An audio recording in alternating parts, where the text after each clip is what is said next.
دوسری حدیث پاک فرمایا سومو تصحو، سرکار کے دو لفظوں کی یہ حدیث، سومو تصحو، روزہ رکھو صحت یاب ہو جاؤ گے۔ آپ مجھے بتاؤ کہ سرکار کا فرمان کیا جھوٹا ہو سکتا ہے؟ سوال ہی پیدا نہیں ہوتا۔ زمین اوپر چلی جائے، آسمان نیچے آ جائے، ہمارا تو اپنے نبی کے بارے اتنا اٹل عقیدہ ہے کہ جو سرکار کے منہ سے بات نکل گئی وہ ہو کے رہی۔ میرے آقا نے فرمایا میرے مسلمانوں صوموا تصحوا، روزہ رکھو صحت یاب ہو جاؤ گے۔ اب شیطان ہمارے اوپر حملہ کرتا ہے رمضان سے پہلے، یہ بہت بڑا شیطانی وار ہے۔ وہ کیا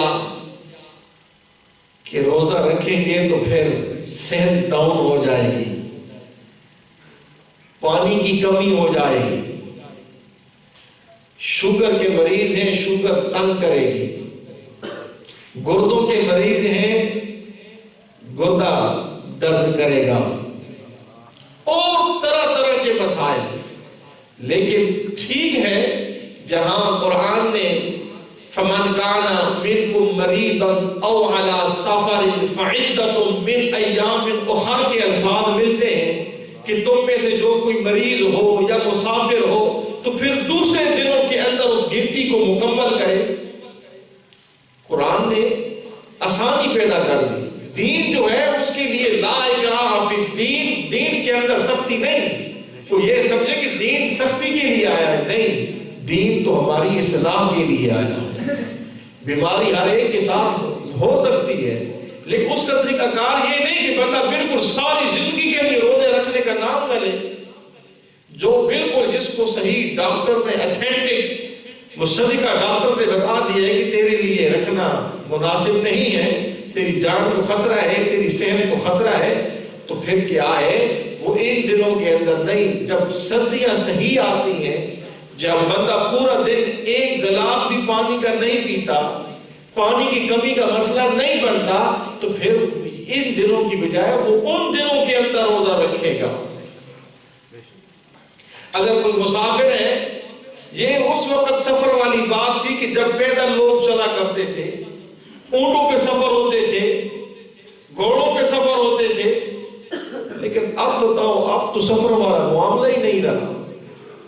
سفر کرنا ہے تو جی اے سی چل رہے ہیں، ایئر کنڈیشن گاڑی پہ سفر ہے، کوئی پتہ ہی نہیں چلتا، لیکن پھر بھی شریعت کہتی ہے تمہیں کوئی مسئلہ ہو تو یہ روزہ چھوڑ دو، بعد کے اندر روزہ پھر بھی رکھنا ہے۔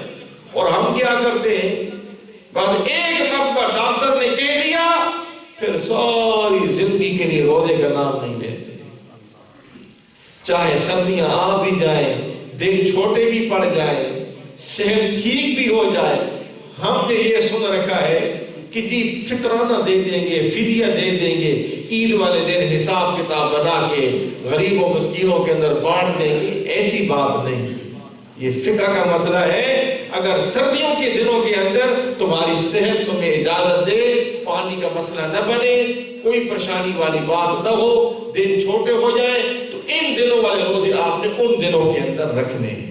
ہاں ایسا بزرگ شخص، ایسا شیخ فانی کہ جس کو بالکل اب وہ سکت نہیں رہی، کمزوری ہے، نکاحت ہے، وہ ہر دن جو ہے وہ اس کا مزید نکاحت کی طرف جا رہا ہے، تو پھر وہ فطرانہ دے کر فدیہ دے کر اپنا یہ حساب برابر کر سکتا ہے۔ دوسرے دنوں کے لیے وہ دوسرے بندوں کے لیے یہ بات نہیں ہے۔ بہرحال رمضان المبارک کی آمد ہے، سب جو ہے وہ اس کے لیے تیار رہیں۔ میرے جوانوں، قرآن کا دامن پکڑنا ہے، دن کے وقت بھی قرآن پاک کی آوازیں آنی چاہیے۔ دیکھو صحابہ کرام 6 مہینے تک ماہ رمضان کی آمد کا انتظار فرماتے تھے، اور ماہ رمضان جب گزر جاتا تو اگلے 6 مہینے جو ہے وہ ماہ رمضان کے ہجر اور فراق میں روتے تھے کہ ہم سے وہ مبارک مہینہ چلا گیا، ہم سے وہ جو ہے وہ برکتوں والی ساتیں چلی گئی۔ اب اگر ہمیں یہ نصیب ہو رہا ہے تو ہمیں چاہیے کہ ہم جتنا ہو سکے ماہ رمضان کے اندر اپنی کمر کس لیں، صحیح معنوں کے اندر رمضان المبارک کی تیاری رکھیں۔ دعا ہے اللہ تعالی ہم سب کو ماہ رمضان کی بابرکتیں ساتیں دیکھنا نصیب فرمائے۔ وآخر دعوانا ان الحمد للہ رب العالمین۔